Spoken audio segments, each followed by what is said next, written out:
Welcome to ABA On Call with Rick Kubina and Doug Kostewicz. Explore insightful ABA discussions.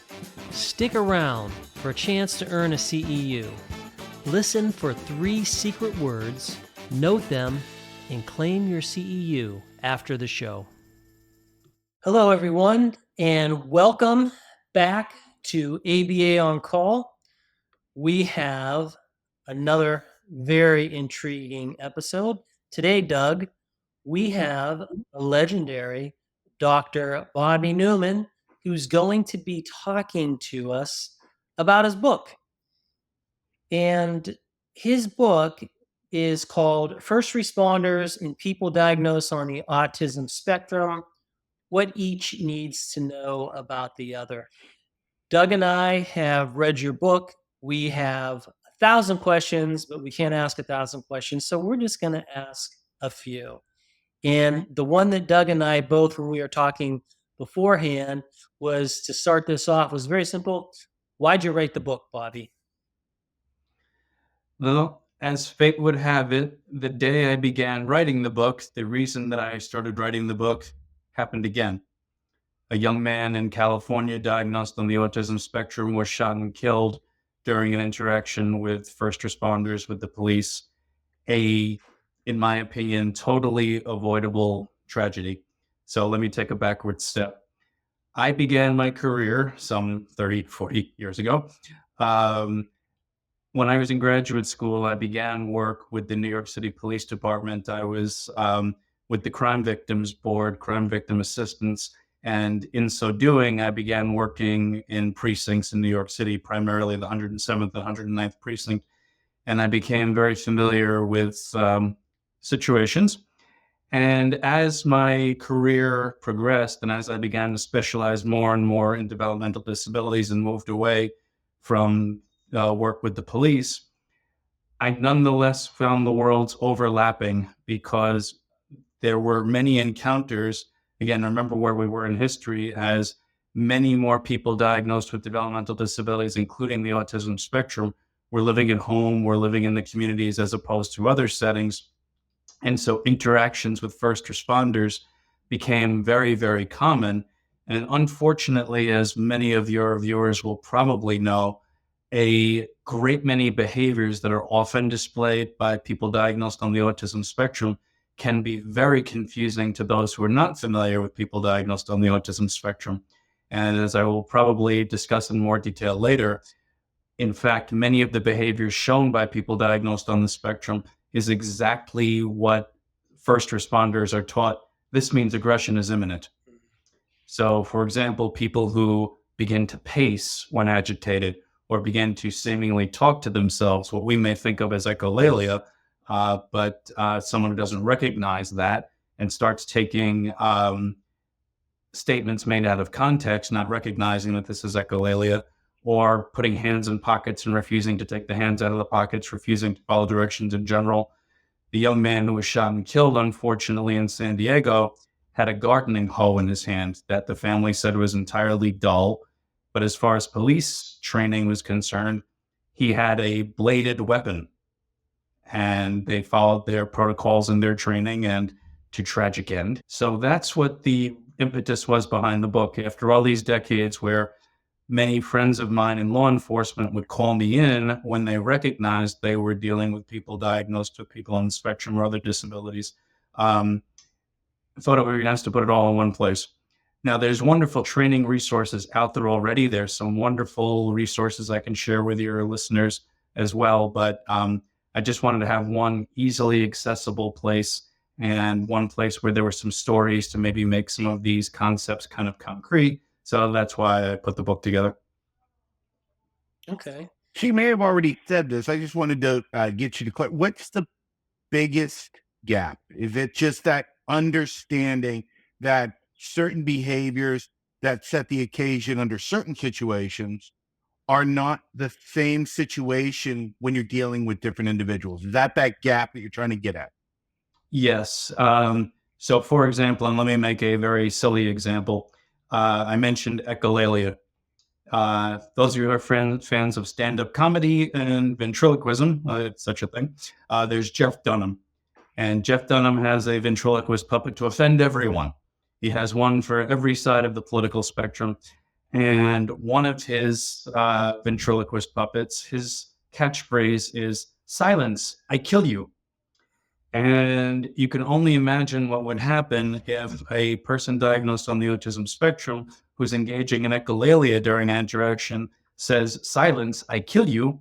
That can very easily be misinterpreted. Also, people who, again, respond to everyday situations in ways that we don't, if you're not well versed in this, expect. So an example I put in the book, it's one of my scenarios at the end. It was called "They're Not Doing It Right." It's always interesting to me and ironic because when the book first came off the press, the first week I realized there was a typo that somehow made it through. So we had to fix it real fast. But I'm comparatively low budget. I'm not whoever makes the Rocky movies. Whoever makes the Rocky movies, there's a lot of money back there. If you watch Rocky 3, one of the original prints, you will notice there's a glaring error. When Rocky is flashing back to his beating that he takes from the Clubber Lang character, he takes a devastating body shot, and if you look at it, you can see that he's wearing red, white, and blue trunks, which he did not wear until the second fight. So in the movie, which came through God knows how many people, editors and viewers and what have you, this glaring error of he's flashing back to something that hasn't happened yet. Now, to typically developing people, we laugh at that. Man, how could that have slipped through? How many people didn't notice that? But to one particular young man on the spectrum who was watching the movie, he lost it. And he started screaming in the theater, "They're not doing it right!" And he completely flipped out. Now, in this case, luckily, the officers who responded were people who had some training and simply talked him down and were able to get the situation resolved without it turning into something more excessive. But officers who were less sensitive and didn't realize, yeah, this is a big deal to somebody diagnosed on the spectrum. And that difference in thinking that we sometimes see where things can, again, be very, very concrete. Because I am such an intellectual, I love well-rounded people. I always joke about this. Brian May, you're the lead guitarist for Queen and you have a Ph.D. in astrophysics.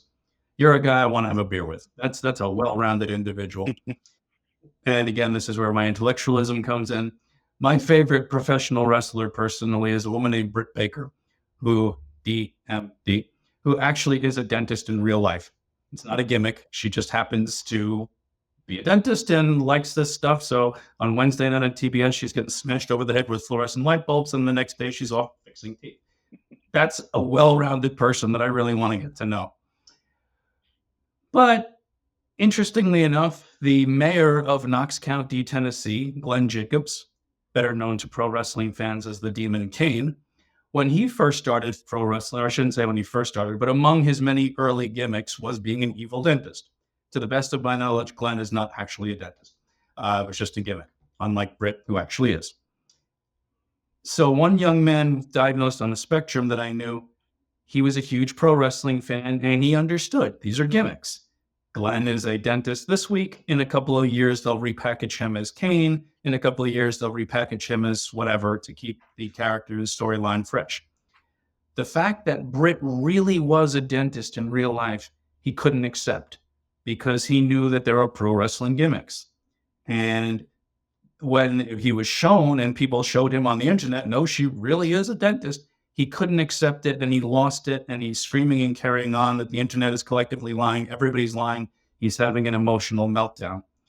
And again, if you are not prepared for this, you may respond differently than we would typically suggest responding in crisis intervention situations.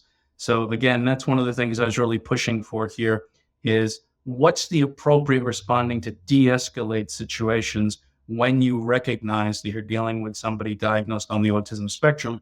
And again, I hate to say it, but it may be contrary to what is typically taught in police training and other first responder training, because again, they're dealing in I'm never going to Monday morning quarterback. I've been in these situations where the extra split second that you take to decide, is that a toy train in someone's hand or is that actually a gun pointing at you, can make all the difference. And that unfortunately was another situation that happened in Florida. A young man diagnosed on the spectrum eloped from his program, and he had one of those transitional objects. He had a toy train. And in this case, it was all handled properly in the sense that everybody knew he had a transitional object. A number of people had been called. The people who responded, everybody was set, except for the last person who got there. And actually, the worker with this young man wound up getting shot in the leg as the last responding officer, who did not know that this young man had a toy train and was, again, a toy transitional object. The video that you can see on the internet, or the photos, are just chilling, where the worker is laying on his back like a dead bug with his arms and legs up in the air, desperately asking the young man with autism to put the train down and to lay down like he is, trying to get him to follow the officer's instructions. And before it was said and done, the officer shot and wound up hitting the worker in the leg as opposed to the young man with autism, fortunately. But again, not fortunate for the young man, but fortunate that the injuries weren't more serious to anybody. But again, this is the kind of dangers we can get into when people don't recognize common things on the autism spectrum. And again, it's very difficult. I'm never going to try to Monday morning quarterback somebody. But again, if that information had been conveyed to everyone, including that last officer, he carries transitional objects. It's probably a train. He doesn't have access to firearms. There's no reason for this to escalate this high. It did. And again, that's what we're trying to avoid. And that's what I hope we can get more and more information out there to avoid just these kind of situations. I remember that story you're talking about because that made national news. That was incredible. And through your book, you provide so many heartbreaking stories. And I have to tell you that I don't, at least from where I sit, you're one of the most prominent people out there doing it. So, we can thank you again and again. And your book is a wonderful way of bringing awareness to this, but not just bringing awareness to this, but also giving people strategies. You have brought us to our first secret word, which is computer. Now, moving into this, this one intrigued me. So, what have been the most significant challenges you've encountered in getting first responders to adopt the strategies and techniques outlined in your book? And how have you overcome and addressed these challenges? I am very happy to say that I have gotten very little pushback. I have found first responders to be almost universally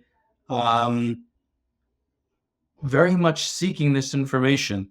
They're the good guys, and I really mean that. I really, again, I always think back to Fred Rogers, Mr. Rogers, who we talked about when there were crisis situations. His mother taught him, always look for the helpers. There are people who are helping.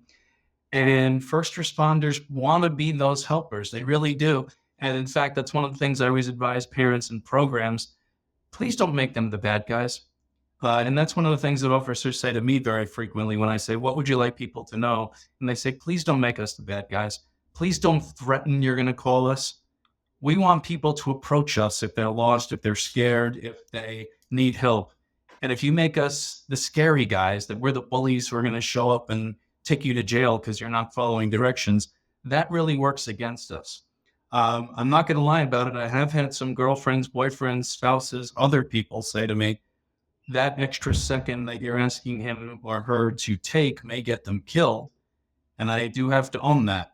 I am asking people sometimes in absolutely life or death, split second decision situations to take that extra second and assess what's happening with this person. Are they on the spectrum? Do they have some other issue going on that may put situations in a different light? So I've actually not gotten as much pushback from the first responders as I've occasionally got it from those who love them and are worried about them being put in danger by taking these extra seconds. Sometimes, again, I never want a Monday morning quarterback. That split second danger, that split second decision that can make all the difference. I have sometimes had people say to me, "You got to be kidding, right?" So again, something like the fact that a grown man, grown woman, would be so upset about the mistake in the Rocky movie, or that they would be so upset that Britt really is a dentist in real life. Um, Sometimes again, the facts of autism, when they're not well known, do surprise people. And they, again, really someone who repeats me like that, and especially when it's context dependent, where, again, there's a silly story I tell in the book from years ago, summer camp I was working with, and the van driving the kids around or adults in this case, got up a little too speedy, and the van ended up getting pulled over, ironically, by a state trooper whose girlfriend was a speech therapist who worked with people on the spectrum. But one of the guys looked out of the back of the van and saw the beacon light, the rollers, the siren, and it struck a chord in him, and he began to sing, "Bad boys, and started breaking into the theme from Cops. And it went from one to the next. So by the time forgive me, he's actually someone I know, and I make fun of him, this moose in a uniform, this guy's built like a truck and a half, and he gets up to the van, and the van is rocking, "Bad boys, and the poor bus driver's got sweat pouring off him. He's in real danger here, he feels. And he's like, "They're not making fun of you, they're autistic." And in his panic, he didn't pronounce it properly, and the officer said, "Artistic? Yeah, give them clay, they'll sculpt." No, autistic. And the officer, again, who had actually done visits to schools because of his girlfriend, he laughed it off. He understood what it was. But again, imagine if you didn't. And now you've got a van full of people seemingly making fun of you, when in fact it's an example of delayed echolalia in this case. Those kinds of things where it's just not everyone's everyday experience, that's where I found some difficulty. People just not recognizing. There's a story in the book I tell about myself. I had gone to a school where I'd been doing some consulting, and a very big boy, unfortunately, large young man, was having a dreadful tantrum. And I was the most well-versed in crisis intervention, and I thought, let me handle this. I walked in, and all of a sudden I heard stage whispers, "Your jacket, your jacket, your jacket." I said, "It's a nylon shell. I can move around them." Okay. He's like, "No, idiot. What's on your jacket?" I've had a volunteer firefighter insignia from those days. And what I did not know was that when he had trouble at home, his parents would call the local fire department, and 7 big people would come and lay on him. So again, I always talk about this Rod Serling levels of irony. At one point, he tried to injure me by swinging a fire extinguisher at my head. And that would have been Twilight Zone Rod Serling level irony if he would have managed to knock me in the head with a fire extinguisher, because I was wearing a volunteer firefighter jacket. But again, the significance of a piece of clothing could set somebody off like that, that they would make these associations. Again, if you're not familiar with the spectrum and the way many people, I'm going to be honest, have been abused over the years. And again, I'm not going to blame the first responders, because they're being used in a way that they were never trained. And as far as I'm concerned, that's a setup. These firefighters had never been trained to do crisis intervention, but they were being asked to report to the home and to calm down or physically subdue this very large and powerful young man. That's a recipe for disaster. Asking people to go into a situation they have no training to do, and then maybe blaming them when they don't behave in keeping with our expectations. Again, that's a setup. And, maybe I've heard that a little bit over the course of time too. Some people appropriately saying, look, this is kind of a setup if I'm being asked to go into situations where I don't know what I'm dealing with. So again, this is where the more we can get departments trained and training out there. But last month, myself and a dear colleague, a dear friend, Bobby Rogers, who's a parent of a young man on the spectrum, we were asked to speak to all of the police chiefs in New York State. And we went and we were given a couple of hours to address them and talk to them from our mutual perspectives, me as a clinician and her as the mom of a young man on the spectrum. And again, I think it went very well. I hope it went very well. but a very, very receptive group. They do want to do the right thing. I really want to get that out there. So, Bobby, I'm curious, and I can't recall, and maybe you didn't say this, but talking to us and in your book, you talk a lot about working with firefighters. I'm sorry, not firefighters, it's police, but they're not obviously the only first responders, EMT, firefighters, and other folks. Do you switch up your training to the groups, or is it pretty much the lessons that people need to know is going to be important and generalized to everyone who's a first responder? They should be specialized trainings. There's certain things that, of course, will go across the board. The aspects of autism spectrum disorder, things that may be, again, common across all situations. We know that many people diagnosed on the autism spectrum are going to be sensitive to lights and sounds. If you can not come up screaming with the sirens blaring and the lights flashing, that may be helpful if we're looking to calm people down. So that's going to go across the board from any kind of first responder. But there are also very specific things that have to go into each situation where, say, first responders like ambulance workers will probably have to be doing things like taking blood pressure. They're going to have to be doing different kinds of medical things, possibly dealing with oxygen masks, all kinds of stuff that may be relevant. So there are specialized trainings. There's an organization, if I can provide a cheap plug, Pathfinders for Autism. I think they have a webpage at pathfindersforautism.org. Okay. They have very specific trainings set up for very different first responders. I only mention them because I think in the last day or two, I saw an advertisement for one of their trainings teams specifically at EMTs. But there are the resources out there. And yes, again, there will be commonalities, and the commonalities are the most important part. But then once we get past the commonalities about the autism spectrum, there's going to be much more specialized information. Obviously, EMT workers are not usually dealing with disarming people. The police are going to be called in if that's the situation, if someone is holding what's perceived to be a weapon or something. And conversely, the police are probably not going to be the ones who are administering any kind of medication type interventions. So there is that bit of overlap and then that bit of distinction.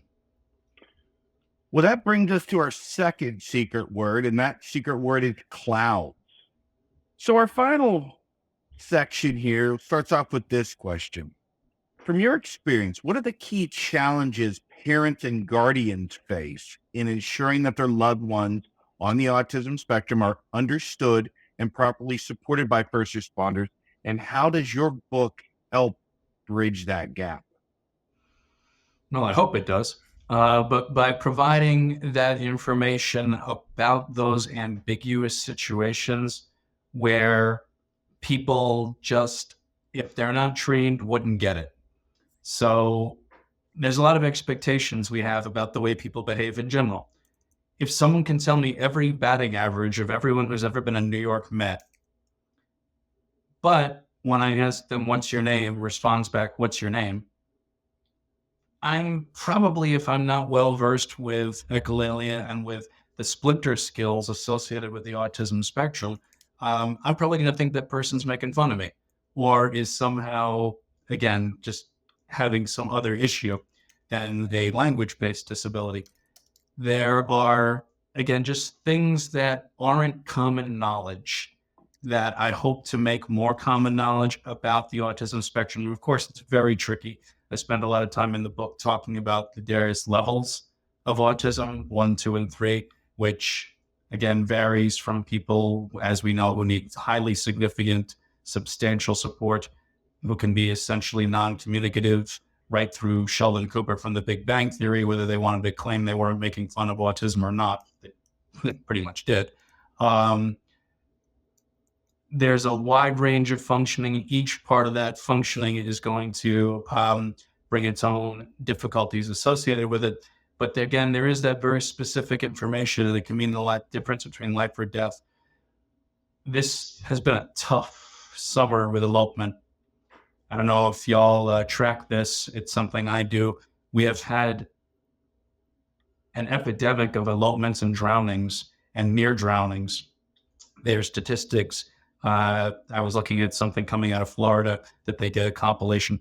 People diagnosed on the autism spectrum are 190 times more likely to have a drowning or near drowning incident than people who are neurotypical. And again, there's so much that happens with elopement with young people and not so young people who may have obsessions, whether they be cars, trains, and bloody hell, bodies of water that seem to attract people. And we have more tragedies associated with that. And again, if you're not trained, you don't know. So a kid goes missing, every second counts. Ask the parents. And again, I have to give a plug to my friend Bobby Rogers, who put together a very wonderful elopement prevention and what happens if it does happen kit for parents and for first responders. And one of the things that sort of gets hammered there is the first thing that we should be asking if someone is missing is, does the young person have some sort of special interest like that? Like cars, like trains, like bodies of water? Because forgive me if they do, the first thing we need to do is haul ass to those hazards, whether it be neighbors' swimming pools or the local canal or what have you, because every second counts. While I'm thinking of it, forgive me, you can get these kind of materials from Bobby free of cost. We have decals for the house that says a person with autism lives here and gives a quick description. We have decals for the car. A person with autism is in the car. And again, just gives you the quick tips, the things you might need to know. May not respond if scared, may not communicate effectively. Again, just things to know. Please speak calmly and quietly. Please give the person a couple of seconds to respond. Give them time to process the language. So whether you're looking for the elopement information or these car and house decals, Bobby Rogers at our organization, Proud Moments ABA. So you can find her at bRogers@proudmomentsaba.com. If you're interested in these things, you can email her.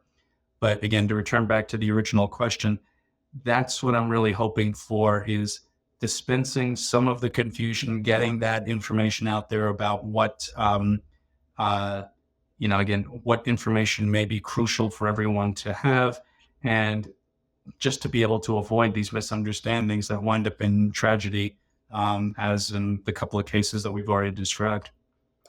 Yeah. One thing you do a fabulous job of in the book is you talk about what first responders needs to know, and you talk about what parents need to know. I guess that gets back to the title of your book. So that's what you were going for. And it's great hearing on both sides there what each person needs to do. And I think ultimately that's going to lead to the most success. Maybe this is kind of, I guess, a fourth question. Maybe you just started to answer it with that response, but we talked about parents, we talked about first responders. So people who in our community, behavior analysts, working wherever they're working, what advice do you have for them? Like how you talked about your colleague Bobby who'd provide details, but what are some other resources that you would want? Just basic things that behavior analysts should know and do, whether they're in a center, a school, or wherever they find themselves. One, people should feel free to provide trainings themselves in terms of what they know. I'm not asking people to be well-versed in first responder work, whether we're talking about police, fire, or EMT, but if you really know the autism spectrum and you know those kinds of things that might lead to misunderstandings, get out there. Talk to your local volunteer fire, talk to your local ambulance, get out there. Again, the difference between if it's safe to arrive and it's been safe to come up quietly as opposed to sirens and lights blaring, do it. Just simple things like that. But one of the other things that I ask people to do is, you've mentioned the first responders, you mentioned the parents, we need to teach people diagnosed on the spectrum also. And so, as fate would have it, I, again, have lots of friends in the first responder community. And for whatever reason, I don't know if it's the luck of the draw, but I've got many spouses of staff of mine among the first responders. and they're more than happy to come to the centers and, take pictures and have the kids wear their hats. And we really need to teach our people diagnosed on the spectrum how to find first responders if they need them, how to interact with first responders, and also how to avoid the common difficulties. Most often, and again, you don't want to engage in hyperbole, so I'm not giving an actual statistic, but in the vast, vast, vast majority of situations where I've seen that something happened and tragically someone got shot or something like that happened, there were points at which if the person diagnosed on the spectrum could have followed directions, we could have avoided that problem. So doing things like practicing, put that down. As simple as that, or show me what that is. Being able to follow those directions. Being able to sit down upon request in a crisis. And I practice these skills when the person's calm, with a calm tone of voice. But again, remember, not everybody is trained. So at some point, they may come across someone who screams at them. So once I'm sure that somebody is fluent in being able to put that down, when someone says put that down, I may come at them, put that down, just to see if they've now generalized the response and can put the item down that they're holding in their hands. But there's so many things, again, about how to find a first responder. And it goes back to that. Please don't make them the bad guys. They don't want to be the bad guys. They want to be the helpers. So teaching compliance with instructions, teaching how to recognize the uniform, teaching, again, that these are not bad people who are coming to take you to jail and you're never going to see your mother again and whatever else, people may have filled their heads with. But again, those simple safety responses, take your hands out of your pockets.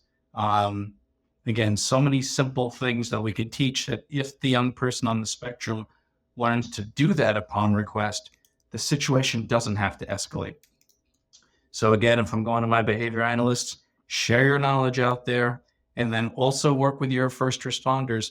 What do the kids need to be able to do upon request to avoid these kinds of crises escalating? So that would be the third piece. Who needs to learn what is people diagnosed on the spectrum need to learn those interactions. Wonderful. Well, that brings us to our final secret word, which is fireplace. As you can tell, Bobby, we have some really cool secret words. Doug and I spend hours figuring out what would those secret words be. I appreciate that. At proud moments, as we do that, it tends to get a little sillier. So we usually have movie characters or other silly things that come out as our secret word of the, the check-in for the actor student responding. So it's a little goofier by us. Well, thank you for all of your time, and really thank you for the work that you do, for this book. We will put this book and the other resources you put in our show notes so that our listeners can download this, and or this book is available through Audible. It's available through paperback, through whatever means you have for consuming this knowledge. It's available, and it's just a wonderful resource. I appreciate it. Yeah. There was one other resource I didn't mention that I would like to. On Facebook, there's a first responder discussion and support group as regards autism. Okay. AATAP Autism / first responder discussion and support group. There's a couple of different pages related to this that, as you click on one, you can get into the other.